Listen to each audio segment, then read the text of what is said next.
Baik, Assalamualaikum warahmatullahi wabarakatuh.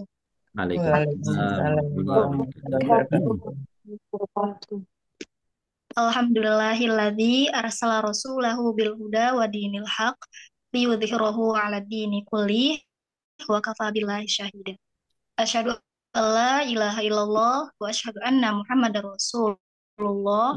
Allahumma sholli ala sayyidina Muhammad wa ala alihi wa sahbihi ajma'in. Rabbi shrah li sadri wa yassir li amri wa hlul 'uqdatam min lisani yafqahu qawli. Yang terhormat kepada Ustadz Dr. Haji Nasiruddin Khalid MAG, dan yang saya hormati pula seluruh jamaah kajian online Yasfa Mengaji dan Mengkaji yang semoga dimuliakan Allah Subhanahu wa taala. Puji dan syukur kehadirat Allah Subhanahu wa taala yang telah menjadikan bulan Ramadan sebagai bulan untuk beribadah dan bulan yang penuh berkah bagi kita semua. Salawat dan salam semoga senantiasa tercurahkan kepada baginda Nabi Muhammad SAW, kepada keluarganya dan juga sahabat.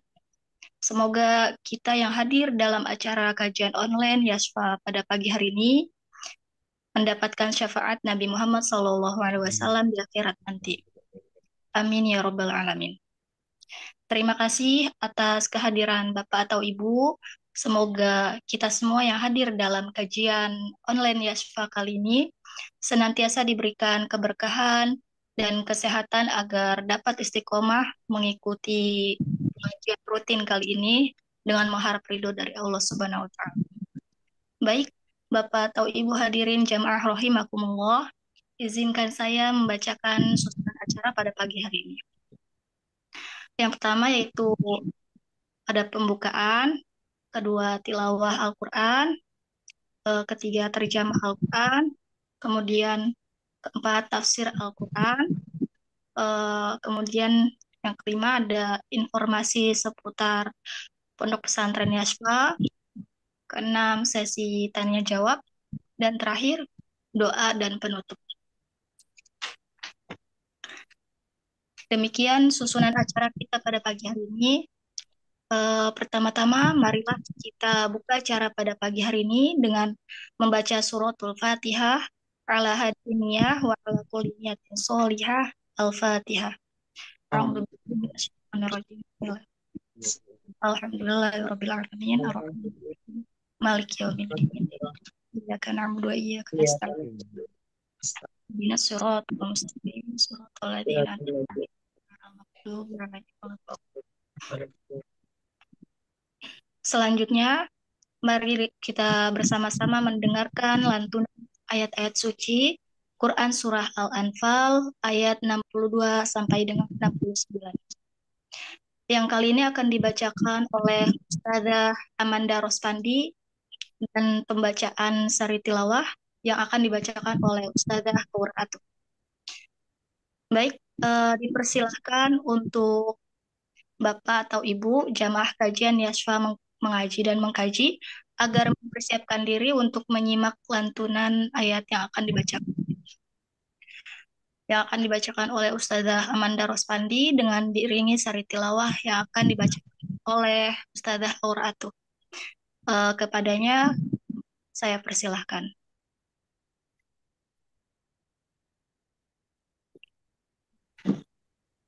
Assalamualaikum warahmatullahi wabarakatuh. Waalaikumsalam warahmatullahi wabarakatuh. أعوذ بالله من الشيطان الرجيم. بسم الله الرحمن الرحيم. وإن يريدوا أن يخدعوك فإن حسبك الله هو الذي أيدك بنصره وبالمؤمنين. Aku berlindung kepada Allah dari godaan setan yang terkutuk. Dengan menyebut nama Allah yang Maha Pengasih, lagi Maha Penyayang. Dan jika mereka hendak menipumu, maka sesungguhnya cukuplah Allah menjadi pelindung bagimu. Dialah yang memberikan kekuatan kepadamu dengan pertolongannya dan dengan dukungan orang-orang mukmin. وَأَلَّفَ بَيْنَ قُلُوبِهِمْ لو أنفقت ما في الأرض جميعا ما ألفت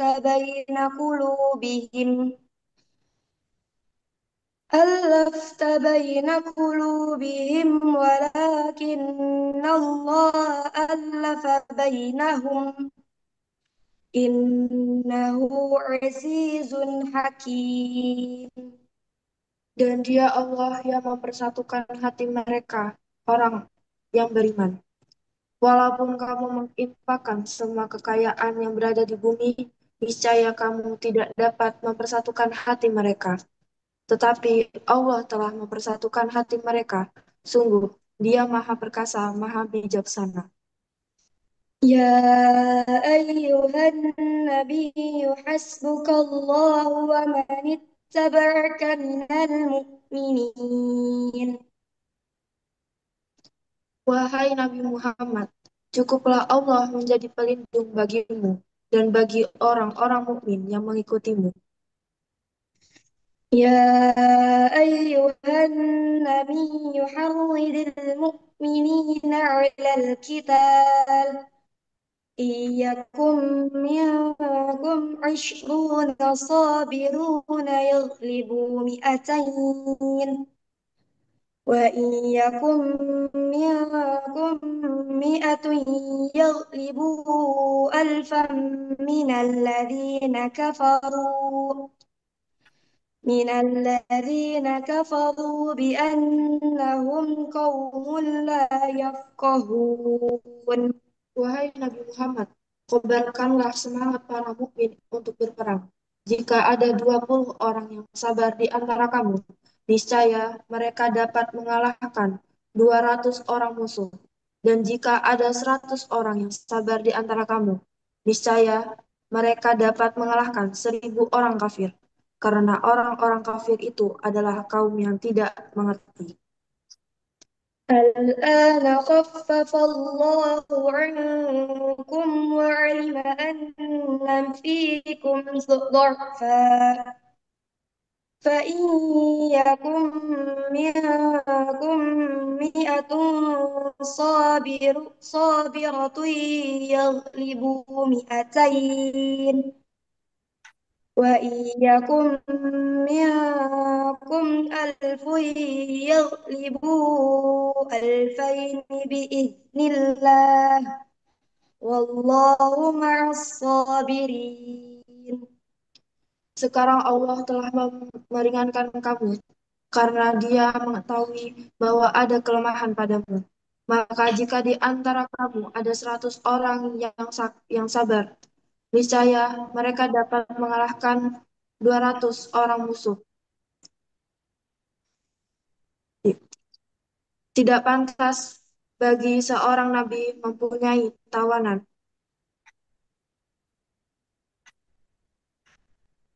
ما كان لنبي أن يكون له أسرى حتى يثخن في الأرض تريدون عرض الدنيا والله يريد الآخرة والله عزيز حكيم. Tidaklah pantas bagi seorang nabi mempunyai tawanan sebelum dia dapat melumpuhkan musuhnya di bumi. Kamu menghendaki harta benda duniawi, sedangkan Allah menghendaki pahala akhirat untukmu. Allah Maha Perkasa, Maha Bijaksana. لولا كتاب من الله سبق لمسكم فيما أخذتم عذاب عظيم. Sekiranya tidak ada ketetapan dahulu dari Allah, niscaya kamu ditimpa siksaan yang besar karena tebusan yang kamu ambil. فكلوا مما غنمتم حلالا طيبا واتقوا الله إن الله غفور رحيم صدق الله العظيم. Maka makanlah dari sebagian rampasan perang yang telah kamu peroleh itu, sebagai makanan yang halal lagi baik, dan bertakwalah kepada Allah, sungguh Allah Maha Pengampun, Maha Penyayang. Wassalamualaikum warahmatullahi wabarakatuh. Waalaikumsalam warahmatullahi wabarakatuh. Baik, Waalaikumsalam warahmatullahi wabarakatuh. terima kasih kepada Ustazah Amanda Rostandi dan Ustazah Auratu yang telah membacakan ayat-ayat suci Al-Quran. Alhamdulillah telah sama-sama kita dengarkan lantunan ayat-ayat suci Al-Quran.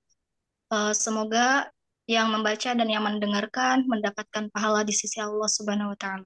Amin ya Rabbal Alamin.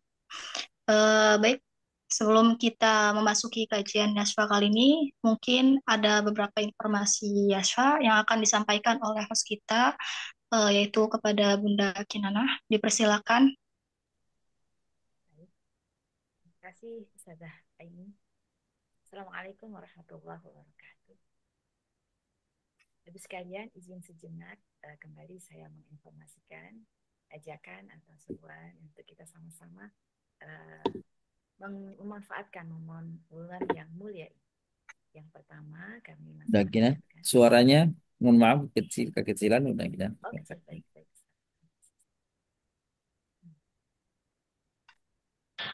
Apa? Alhamdulillah. Terima kasih Ustaz. Ya. Bismillahirrahmanirrahim. Bapak Ibu sekalian, kembali lagi kami mengajak Bapak Ibu sekalian untuk memanfaatkan bulan yang mulia ini untuk kita sama-sama beramal jariah. Yang pertama, kami kembali mengingatkan bahwa Yaswa Mata Hati mempunyai pesantren yatim dan duafa penghafal Al-Quran. Jadi makanan yang dimakan oleh orang-orang yang baik dan berpuasa, semoga para malaikat mendoakan keberkahan bagimu. Demikian kutipan yang kita sama-sama ketahui. Begitu kami mengajak kepada Bapak Ibu sekalian untuk memanfaatkan kesempatan ini untuk meraih keberkahan Ramadan dengan berbagi iftar dan makan sahur untuk para santri penghafal Al-Quran pesantren Yasfa.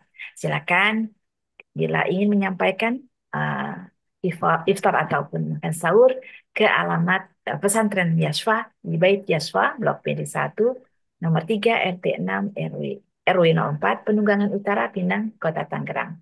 Bapak Ibu dapat menghubungi di nomor WhatsApp 0818 944 668 atau bisa transfer ke rekening Yasfa Mata Hati ya, atas nama amal sosial yatim dan duafa di Bank Syariah Indonesia BSI dengan nomor rekening 999 830 8310 999 830 8310. Kemudian yang kedua, kami masih mengingatkan kembali kepada Bapak Ibu sekalian yang ingin berinfak wakaf tanah. Pesantren Yasfa akan memperluas pesantrennya untuk tahap kedua, masih sama di sekitar pesantren di daerah Blok Mede, Bandung Utara, Pinang, Kota Tangerang. Bapak Ibu dapat mengirimkan untuk tanahnya per meter 3.250.000. Boleh silakan Bapak Ibu mengirimkan seikhlasnya, sekehendak Bapak Ibu sekalian ke nomor rekening 999 830 8310 atas nama Amal Sosial Yatim dan Duafa. Untuk lebih jelasnya Bapak Ibu dapat menghubungi nomor WhatsApp di 0818 944 668. Mari sama-sama kita berinfak untuk investasi akhirat kita. Mari kita manfaatkan bulan yang mulia ini dengan beramal jariah. Demikian, terima kasih banyak. Assalamualaikum warahmatullahi wabarakatuh. Saya kembalikan kepada Ustazah. Waalaikumsalam warahmatullahi wabarakatuh. Baik, selanjutnya mari kita sama-sama dengarkan tafsir Al-Quran dari surah Al-Anfal ayat 62 sampai dengan 69 yang akan disampaikan oleh guru kita Al-Mukarram Ustadz Dr. Haji Nasiruddin Khalid MAG. Kepada Ustadz dipersilahkan. Eh, Mohon maaf sebelumnya mengingatkan kepada Bapak atau Ibu, apabila ada pertanyaan dipersilahkan untuk menulis di ruang chat, atau mungkin jika ada yang ingin bertanya langsung kepada guru kita, bisa nanti setelah sesi tadabbur Al-Quran yang disampaikan oleh beliau. Baik, kepada Ustadz dipersilahkan.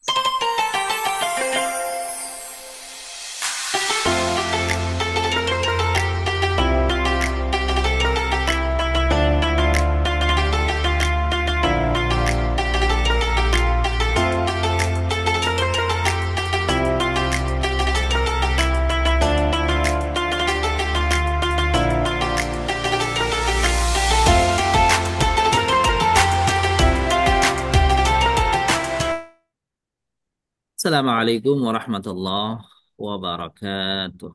Waalaikumsalam warahmatullahi wabarakatuh. Alhamdulillah, alhamdulillahilladzi hadana lihada wa ma kunna linahtadiya laula an hadana Allah. Asyhadu an la ilaha illallah wahdahu la syarika lah wa asyhadu anna nabiyyana Muhammadan abduhu habibuhu wa safiyuhu. Allahumma salli wa sallim wa barik ala sayyidina Muhammad wa ala alihi wa sahbihi wa sallama tasliman katsira wa subhanaka la ilma lana illa ma 'allamtana innaka antal alimul hakim wa tub alaina ya maulana innaka antat tawwabur rahim wa 'allimna min ladunka ilman nafi'an ya dzal jalali wal ikram. Allahumma faqihna fid din wa 'allimna at-ta'wil. Allahumma anshur اللهم افتح لنا حكمتك وانشر علينا رحمتك يا ذا الجلال والإكرام. أيها السادة والسيدات، أسعدكم الله حياتكم وأثابنا وإياكم كما صمنا وقمنا رمضان. Bapak yang muliakan, Alhamdulillah di pagi hari Senin kali ini kita senantiasa memuji segenap dan seindah pujian kita kepada Allah Subhanahu wa taala atas segala limpahan karunia nikmat, nikmat segala apa yang telah Allah berikan kepada kita, nikmat sehat, nikmat bisa mengikuti aktivitas, nikmat beribadah, nikmat dalam keluarga, dan terindah, tertinggi daripada nikmat-nikmat itu semuanya, bahwa Allah Subhanahu wa taala insya Allah terus langgengkan iman Islam kita sampai dengan akhir hayat kita.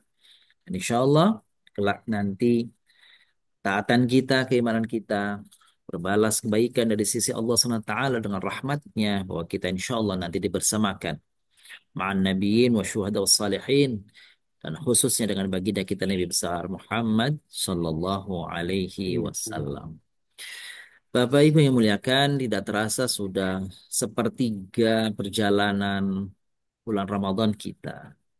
Mudah-mudahan amalan siam kita, qiyam kita, tilawah kita, apapun yang kita lakukan di bulan Ramadan, sedekah kita, semoga Allah SWT meridhai apa yang kita lakukan dan membalasnya dengan berlipat ganda serta keberkahan. Amin ya rabbal alamin. Terima kasih kami sampaikan pada Bunda Kinan selalu host, dan para saudara dan santriku yang sudah mengawali kita dengan tilawatul Quran pada surah uh, Al-Anfal ayat 62 dan ayat 60 sampai dengan ayat 69.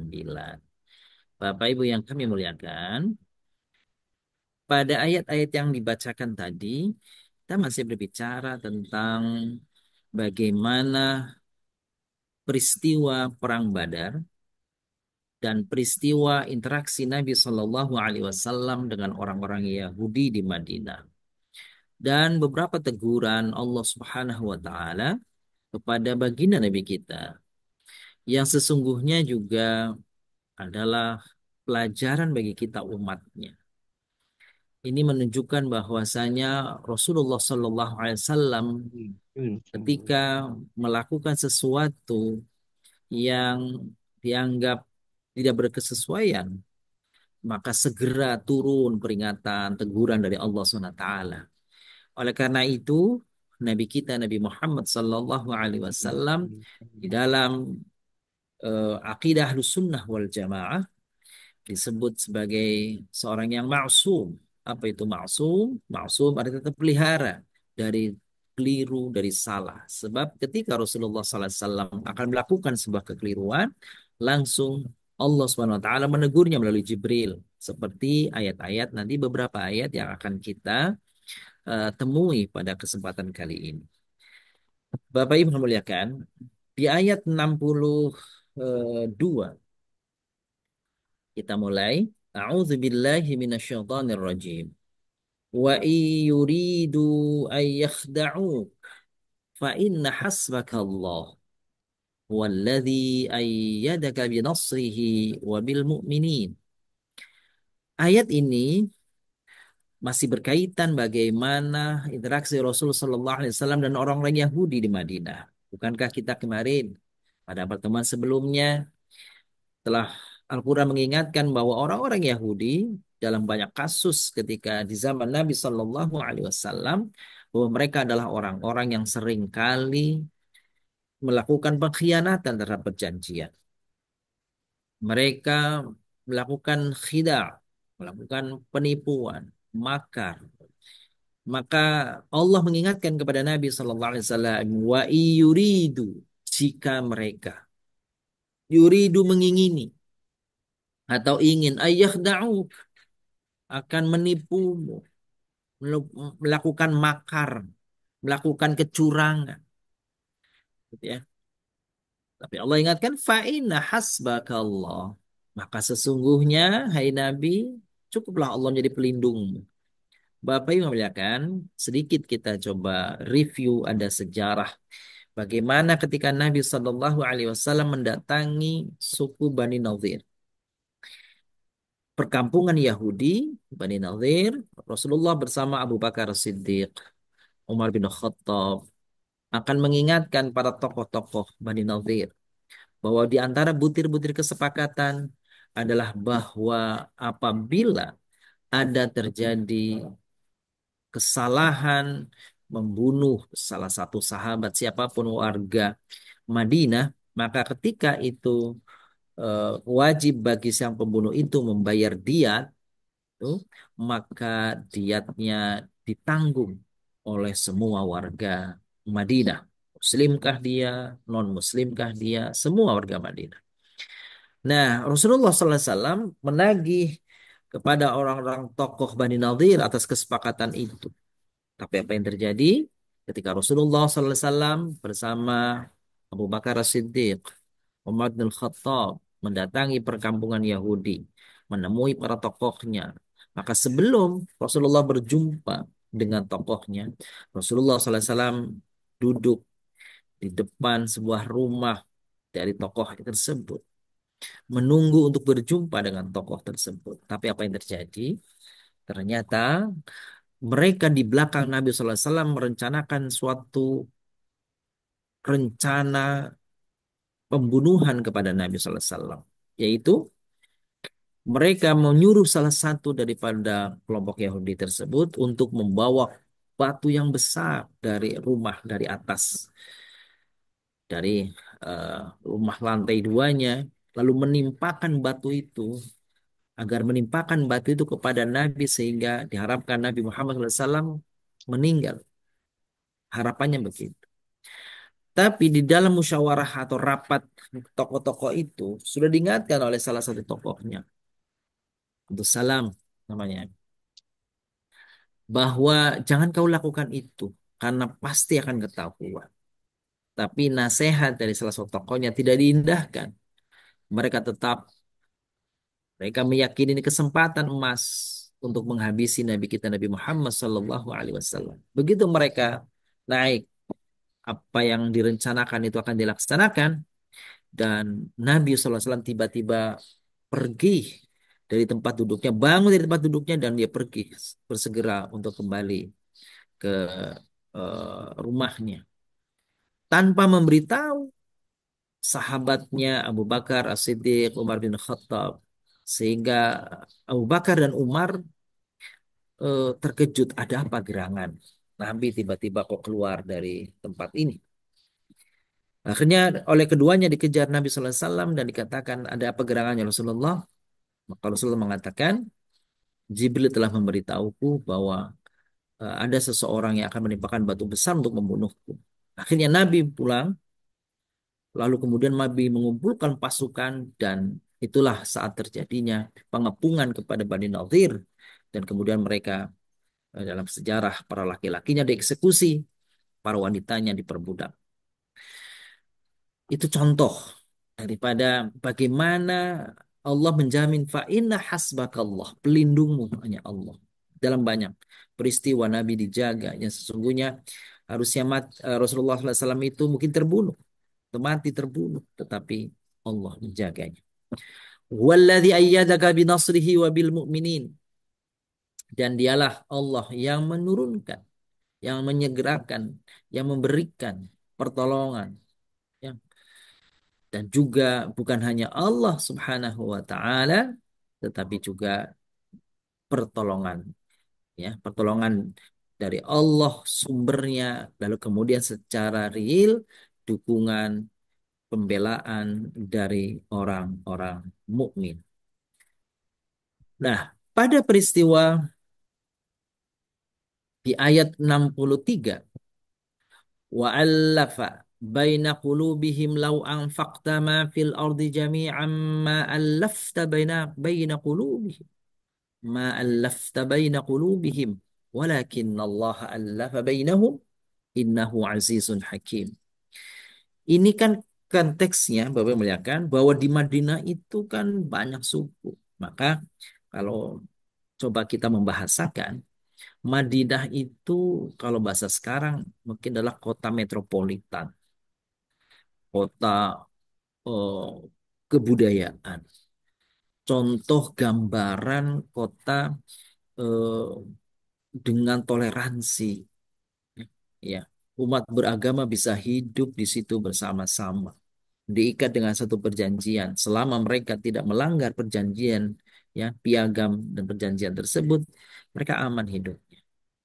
Itulah contoh bagaimana kehidupan sosial yang rukun, damai yang dicontohkan oleh Nabi kita Nabi besar Muhammad Sallallahu Alaihi Wasallam.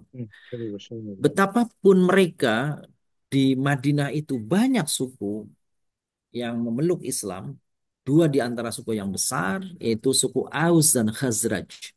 Yang dua-dua ini dahulu sebelum kedatangan Nabi Sallallahu Alaihi Wasallam adalah suku yang terus-menerus melakukan peperangan. Salah satu peperangan yang terkenal ada Perang Bu'ath namanya. Perang Bu'ath itu selama 5 tahun mereka melakukan peperangan antar orang-orang yang berada di Madinah, suku Aus dan suku Khazraj. Padahal kalau kita coba flashback, siapa Aus dan Khazraj? Sesungguhnya Aus dan Khazraj itu adalah dua orang bersaudara yang dulu tinggal di daerah Yaman. Lalu ketika bendungan Ma'arib itu terjadi oh, roboh, ya, atau bocor sehingga menimpa bendungan itu menimpa kota Yaman, sehingga kota Yaman itu lumpuh seperti itu, kena banjir, ya, kayak sekarang ya daerah sebagian kita ya gitu ya.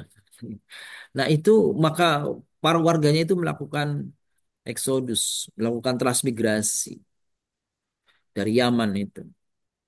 Nah di antara mereka ada kakak adik yang kemudian mengambil tempat Yathrib yang dulu sebelum kota Madinah itu menjadi tempat tinggal mereka, atau mereka ber apa bahasanya, berimigrasi, bertransmigrasi, pindah apa ya tempat tinggalnya di Madinah. Juga mereka udah lama sekali sebelum Nabi SAW itu hadir di Madinah, mereka sudah tinggal di Madinah. Mereka sebenarnya kakak adik, tapi kemudian setelah beranak pindah, dan mereka kemudian eh, termakan oleh hasud dan orang-orang Yahudi sehingga mereka kemudian terpecah. Aus dan Khazraj ini saling memusuhi, saling membenci. eh, ada taktik di sini orang Yahudi bagaimana ingin melemahkan bangsa Aus dan bangsa Khazraj atau suku Aus, suku Khazraj. Agar mereka jangan sampai menguasai kota Madinah, maka cara yang paling aman adalah bahwa mereka diadu, ya, supaya saling bermusuhan. Dan orang-orang Yahudi yang tiga suku, Aus, bukan, mohon maaf, Bani Quraidah, Bani Nadir, Bani Qainuqa, tiga kelompok ini lalu dipecah menjadi dua. Ada dua kelompok yang membela suku Aus, ada satu kelompok yang membela Khazraj. Sehingga mereka mengompor-ngompori sehingga selalu berperang.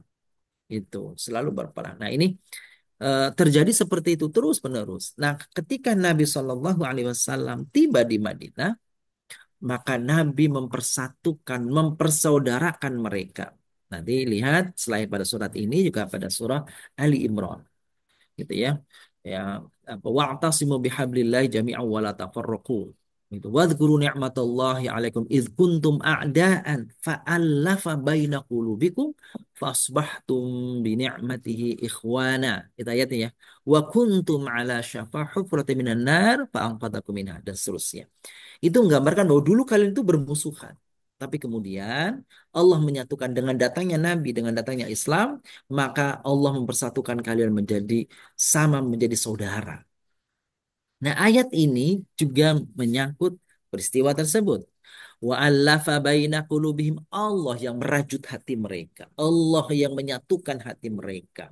Allah yang menjadikan hati mereka merasa nyaman, tentram dengan saudaranya. Tidak bermusuhan lagi.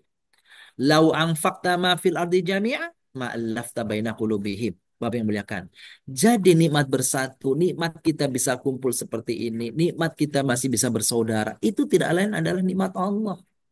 Sebab kata Allah, seberapapun banyak engkau hai manusia, hai makhluk, kucurkan dananya untuk menyatukan hati, nggak akan bisa menyatukan hati. Meskipun kelihatannya hatinya itu bersatu, tetapi kenyataannya itu hanya untuk momen-momen tertentu, hanya untuk kasus-kasus tertentu, hanya untuk kepentingan-kepentingan tertentu.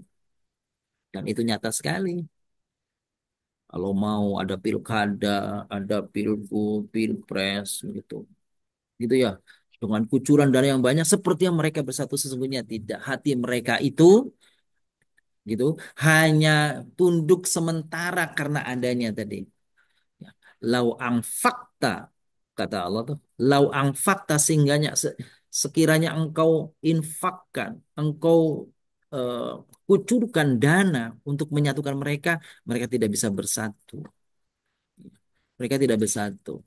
Andai pun mereka hanya bersatu hanya untuk sementara waktu, hanya ada kepentingan sesaat saja. Berbeda dengan orang-orang Aus dan Khazraj yang dipersatukan dengan Islam, dipersatukan oleh Nabi Shallallahu Alaihi Wasallam dengan Islam dengan syariat, maka mereka menjadi saudara, gitu. Lalu mereka menjadi bahu membahu menolong saudaranya.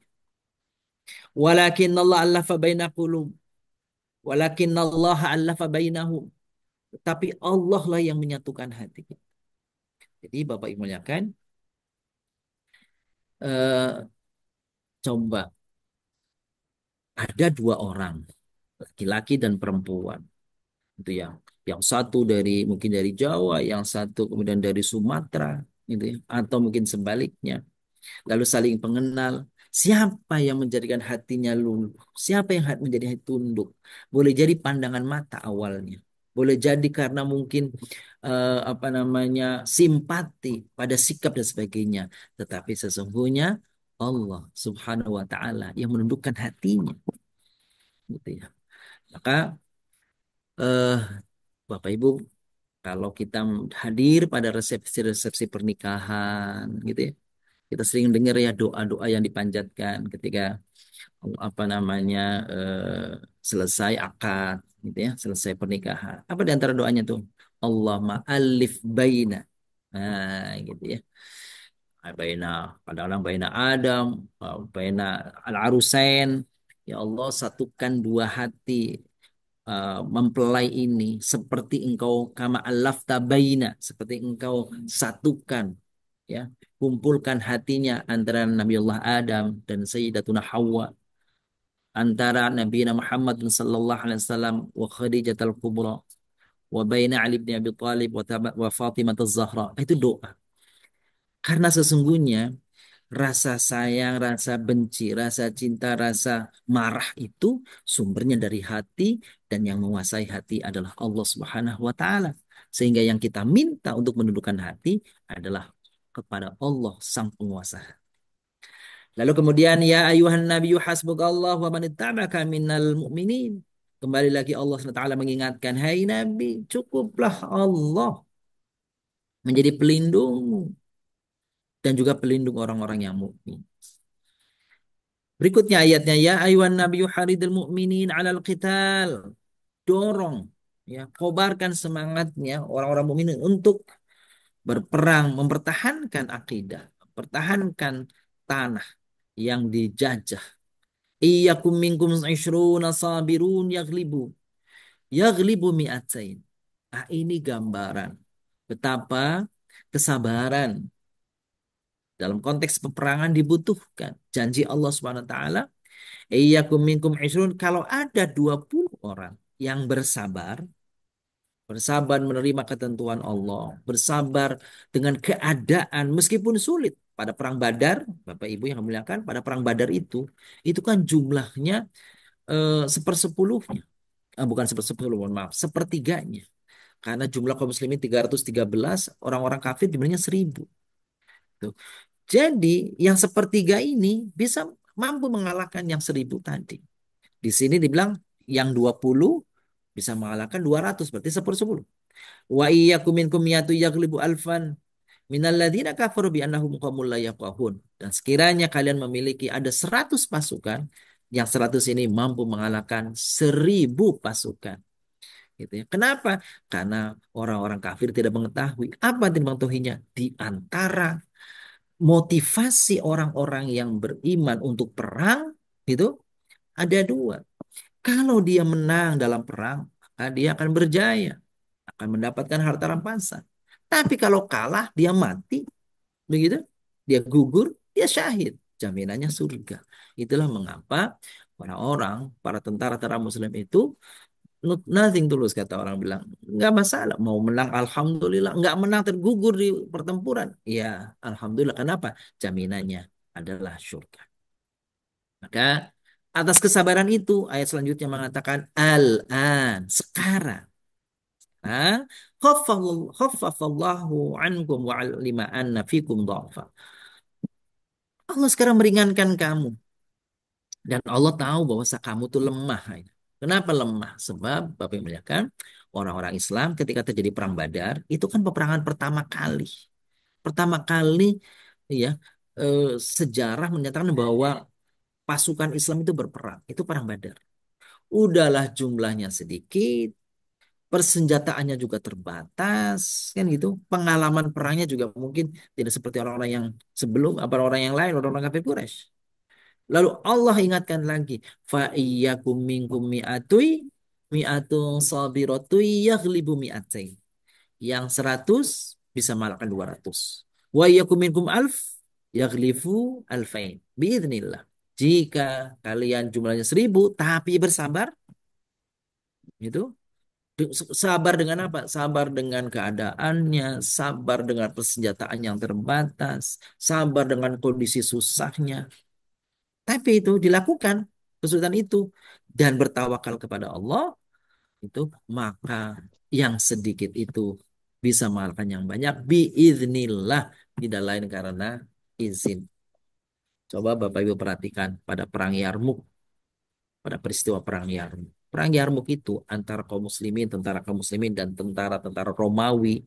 Berapa jumlahnya? Jumlahnya tentara kaum muslimin itu 20.000. 20.000. Sedangkan orang-orang kafir itu jumlahnya 200.000. 10 kali lipat. Tapi ternyata kemenangan diperoleh oleh orang-orang Muslim. Itulah tadi yang saya katakan. Jadi orang Muslim maju ke medan pertempuran itu ada dua motivasinya. Kalau dia mengalahkan akan mendapatkan harta rampasan. Kalau dia kalah, maka dia akan mendapatkan surganya Allah Subhanahu wa taala. Wallahu ma'as sabirin. Ayat yang ditutup dengan Allah bersama orang-orang yang sabar. kunci dari kesemuanya ini dalam kesulitan, dalam kepayahan adalah sabar. Sabar untuk apa? Untuk menerima keadaan dan setelah itu bertawakal kepada Allah Subhanahu wa taala. Nah, selanjutnya maka nalin nabiyyin ayyakuna lahu asra hatta yudkhina fil ard. Ini ada sabab nuzulnya ayat ini. Ini yang saya katakan tadi, inilah teguran Allah Subhanahu wa taala kepada Nabi Shallallahu alaihi wasallam, kepada sahabat yang di sini. Sahabat Rasul yang dicintai siapa? Abu Bakar. Turiduna aradad dunya wallahu yuridul akhirah wallahu azizun hakim. Jadi pada saat terjadinya peristiwa perang Badar, Bapak Ibu kan, itu kan kaum muslimin menangi peperangan. Lalu kaum muslimin bisa menawan sekian banyak apa namanya tawaran-tawaran perang. Nah, bermusyawarahlah Nabi minta pendapat dari dua sahabat terdekatnya, Abu Bakar dan Umar bin Khattab. Kira-kira kata Nabi, nih tawanan banyak. Apa yang kita lakukan? Opsinya ada dua. Apakah kita lepaskan tawanan ini dengan cara mereka membayar, ya, membayar denda, membayar pengganti, ya, pokoknya membayar sejumlah uang sebagai tebusan, ataukah yang kedua mereka dibunuh. Ada pendapat mengatakan Nabi tidak memberi opsi itu, tapi Nabi bertanya kepada Abu Bakar dan Umar, "Hai Abu Bakar, pendapatmu apa tentang tawanan?" Maka Abu Bakar mengatakan, "Ya Rasulullah, sesungguhnya orang ini perang itu adalah juga saudaramu." Orang-orang Quraisy maksudnya. Kan orang Quraisy adalah saudara Nabi. Bahkan di antara mereka adalah kerabatmu. Kira-kira seperti itu. Apa tega engkau bunuh mereka? Daripada engkau bunuh mereka, ini kata Abu Bakar, ambil saja uang tebusan. Itu. Yang gitu ya. Bagaimana Umar? Hai Umar, kata Nabi kayak gitu. Maka Umar mengatakan, nggak usah ada damai-damai. Kan gitu ya. Umar kan orangnya tegas. Kagak usah ada tebusan-tebusan. Oh, udah tawarin tebas aja ke kepalanya semua lah. Gitu ya. Bunuh aja semuanya udah tawaran itu. Nah, akhirnya apa yang terjadi? Nabi Shallallahu Alaihi Wasallam menerima pendapatnya Abu Bakar, kan gitu, menolak pendapatnya Umar, karena dianggap pendapatnya Umar ini pendapat yang apa namanya keras, kan gitu ya. Maka turun ayat ini. Allah menegur Nabi SAW. Maka nalin Nabi ayyakuna lahu asra hatta yudkhina fil ard. Ya, tidaklah pantas bagi seorang nabi mempunyai tawanan sebelum dia dapat melumpuhkannya. Udah habisin aja semuanya. Ini kata Allah gitu. Gitu tuh. Turiduna aradad dunya wallahu yuridul akhirah. Apa sengaja melepaskan tawanan karena pengen harta tebusan? Kalau itu yang terjadi berarti menginginkan dunia. Wallahu yuridul akhirah. Padahal Allah menginginkan kalian itu, hai orang-orang mukmin, yang kalian ingin itu jangan duniawi. Bahkan waktu perang dapat ghanimah pun jangan begitu tujuannya. Tapi tujuannya adalah karena Allah. Wallahu azizun hakim.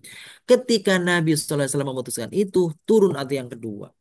Laula kitabun minallahi sabaqa lamassakum fima akhadtum adzabun azim.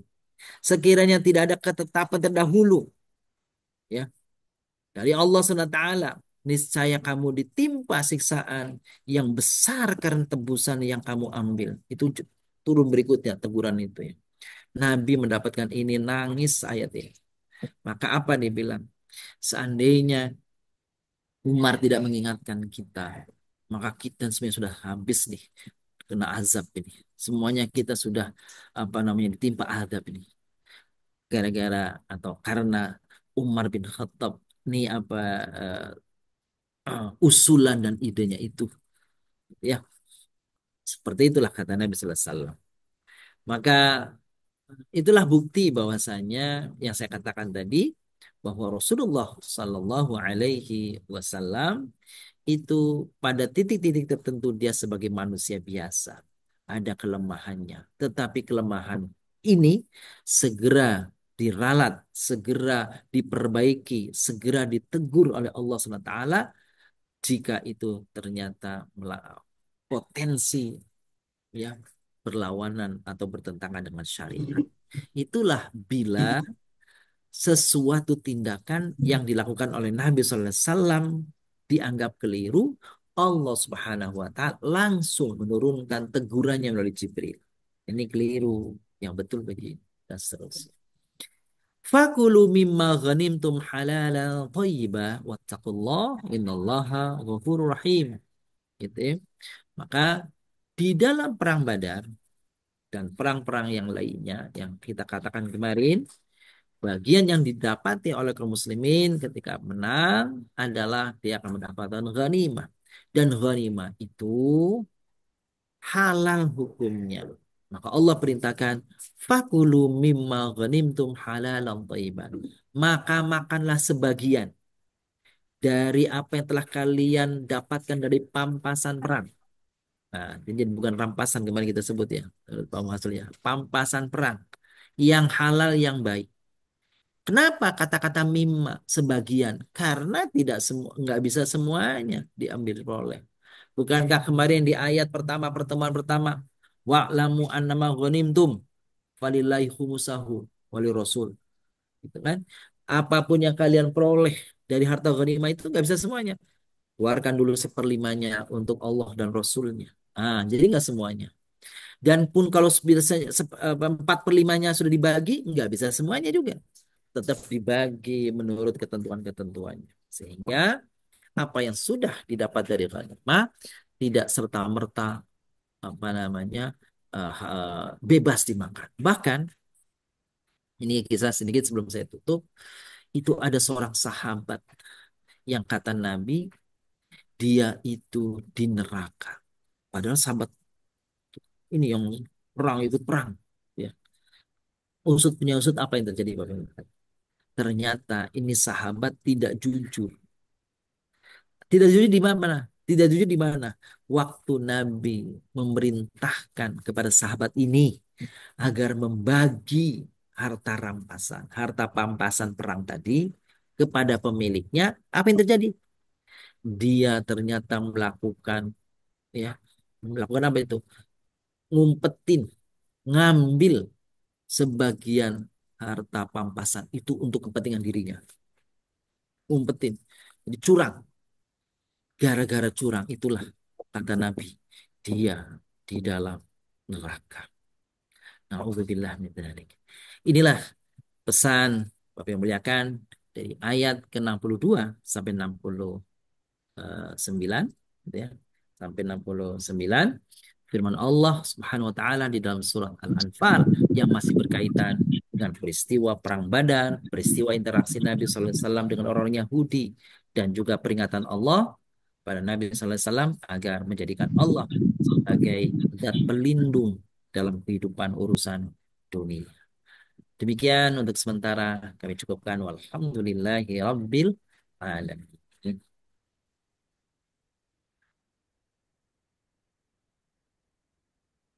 Ustazah ini suaranya belum dihidupkan.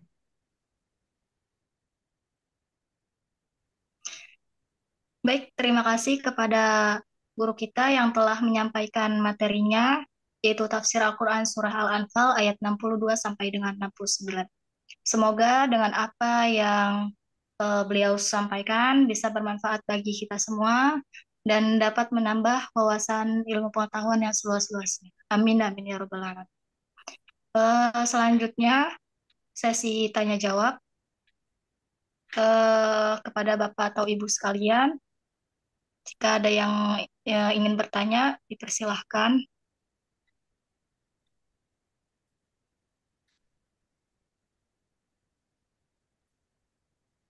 Assalamualaikum Ustaz.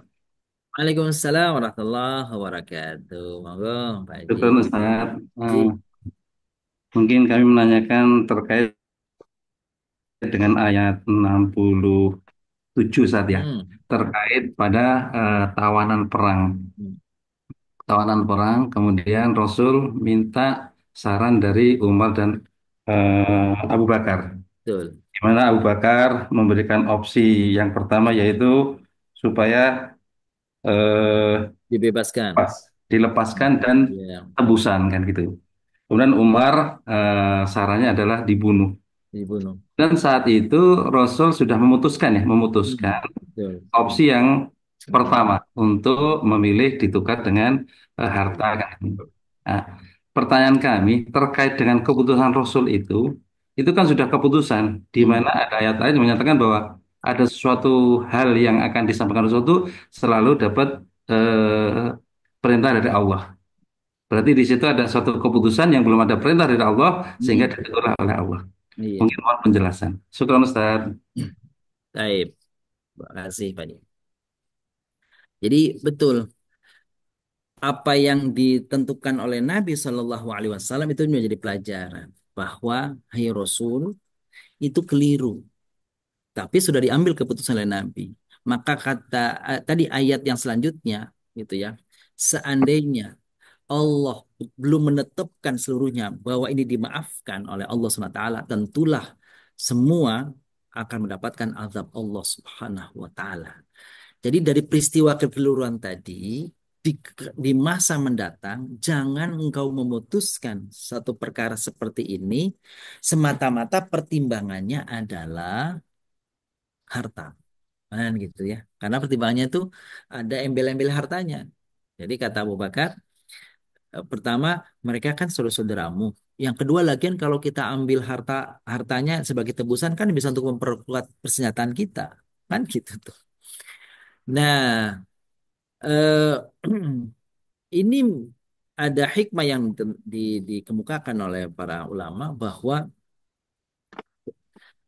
ketika terjadi peperangan, ketika terjadi peperangan, maka kalau kita memaafkan musuh dan ketika kita maafkan tokoh-tokohnya misalnya, tokoh-tokohnya atau musuh-musuh itu, ketika biarkan dia dimaafkan lalu nanti setelah dimaafkan mereka kembali mereka bisa menyusun strategi untuk mengalahkan kita, itu bisa mengalahkan kita. Daripada itu yang diambil lebih baik mereka ini dibunuh saja.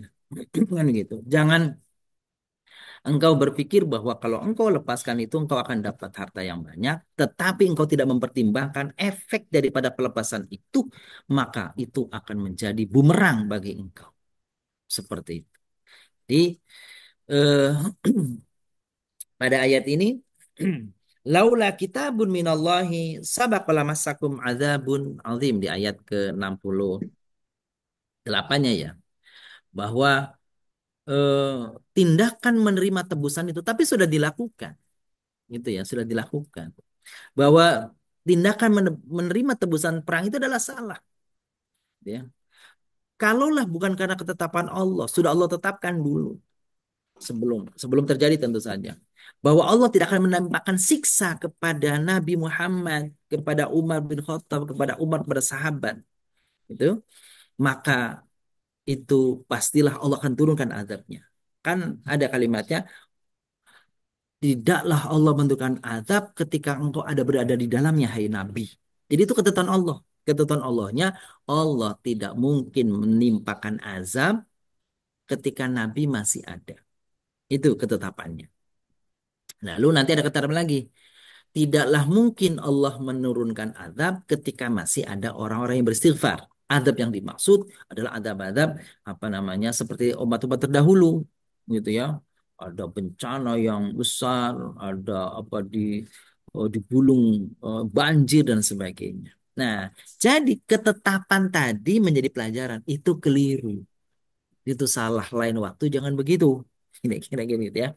Maka itu nanti peristiwanya yang saya ceritakan di awal tadi ya, bahwa Nabi SAW ketika menentukan, memutuskan kepada mengkhianat orang-orang Bani Nadir, kan tidak lagi kemudian diterima itu, tapi kemudian diputuskan dibunuh semuanya.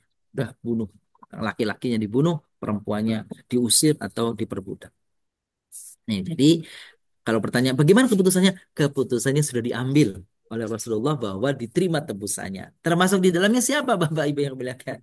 Termasuk yang diterima tebusannya itu adalah paman beliau. Siapa namanya? Namanya Al-Abbas. Al-Abbas. Al-Abbas punya putra namanya Ibnu Abbas. Itu ya, ponakan Nabi tuh yang menjadi periwayat hadis. Ayahnya terkena menjadi tawanan perang, maka diharuskan membayar 40.000 dirham. 40.000 dirham gitu ya. Jadi akhirnya karena diputuskan sudah oleh Nabi, ya sudah ngambil apa namanya pendapatnya Abu Bakar. Nah setelah itu terjadi turun ayatnya, nggak boleh begitu.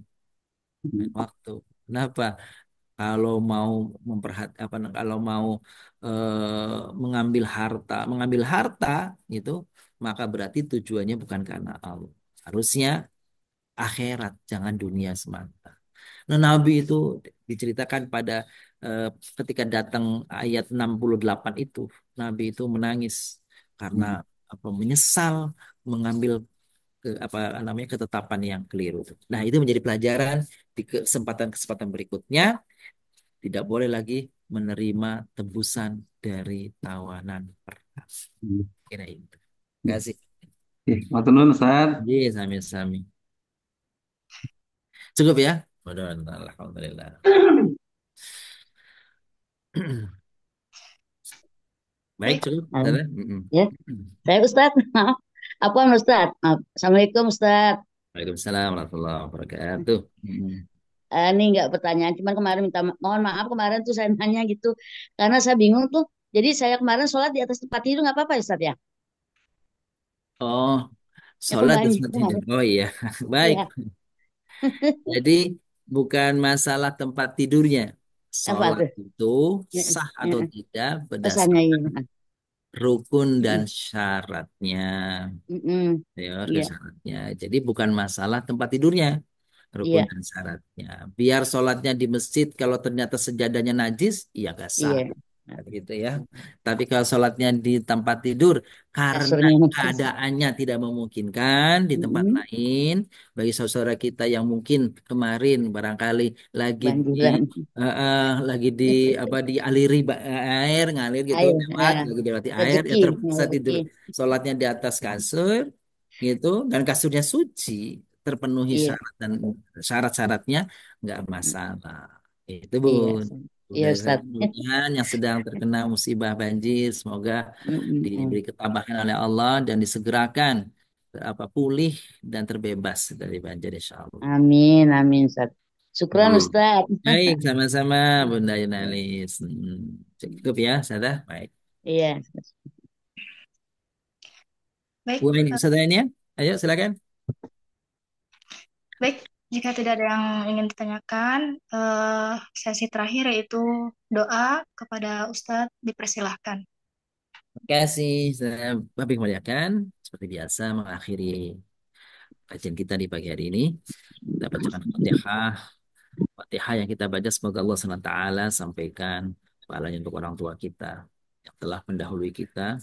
Semoga Allah SWT ampuni segala dosa-dosanya. Orang Amin. tua kita yang masih ada, masih hidup, semoga Allah kuatkan iman Islamnya sampai akhir hayatnya dan menjadi insya Allah di akhir hayatnya husnul khatimah. Al-Fatihah menjadi sarana wasilah bagi kita semuanya. Semoga Allah turunkan keberkahan pada keluarga kita, pada anak-anak kita, pada pekerjaan kita, pada harta yang Allah berikan kepada kita dan semua yang Allah hadirkan, anugerahkan kepada kita. Semoga Allah berkahi, artinya baik dan langgeng untuk kita. Dan kepada para donatur yang telah menyajikan untuk iftar, para santri, santri kami, santri-santri Yashwa, ataupun yang telah menyaksikan sebagian hartanya untuk kebutuhan santri maupun untuk wakaf. Semoga Allah membalas, mengganti berlipat ganda atas semua infak yang telah diberikannya atau wakaf yang telah diinfakkannya. Itilkan ya wa ala kullatin salihah wa al Nabi Mustafa Rasulullah sallallahu alaihi wasallam. Al-Fatihah. أعوذ بالله من الشيطان الرجيم بسم الله الرحمن الرحيم الحمد لله رب العالمين الرحمن الرحيم مالك يوم الدين إياك نعبد وإياك نستعين اهدنا الصراط المستقيم صراط الذين أنعمت عليهم غير المغضوب عليهم ولا الضالين اللهم بحق الفاتحة وبسر الفاتحة وبعزة صراط الفاتحة يسر لنا أمورنا أوصل آمالنا بلغ مقاصدنا واقض حاجاتنا وقت حاجاتنا وقت حاجة أسرتنا. اللهم أعنا على ذكرك وشكرك وحسن عبادتك. اللهم إنا نسألك رضاك والجنة ونعوذ بك من سخطك والنار. اللهم إنك عفو كريم تحب العفو فاعف عنا يا كريم. ربنا آتنا في الدنيا حسنة وفي الآخرة حسنة وقنا عذاب النار. صلى الله على سيدنا محمد النبي الأمي وعلى آله وصحبه وبارك وسلم. سبحان ربك رب العزة عما يصفون وسلام على المرسلين والحمد لله رب العالمين. Amin. Si Amin. Rabbal alamin. Semoga Allah mengijabah doa-doa kita semua. Terima Amin. kasih. Alhamdulillah Bapak Ibu sekalian, untuk pertemuan kajian Yasfa mengaji dan mengkaji hari ini telah kita laksanakan. Insya Allah kita akan ketemu lagi pada hari Rabu besok pagi ya, pada pukul 05.30. Melanjutkan ayat 70 surat Al-Anfal ini. Baik, untuk itu mari sama-sama kita tutup dengan mengucapkan hamdalah dan doa kifaratul majlis. Alhamdulillahirabbil Subhanakallah wa bihamdika. asyhadu an la ilaha illa anta astaghfiruka wa atubu ilaik. Makasih Bapak semuanya. Ya, Terima makasih kasih Ustaz. banyak Ustaz. Yang bisa. Sampai ketemu Terima lagi kasih Ustaz. banyak. Syukron sehat selalu Ustaz. Bu Kinman. Assalamualaikum. Assalamualaikum warahmatullahi wabarakatuh. Bunda Kinman. Maaf, tadi udah dibuka. Mules ke belakang dulu. Terima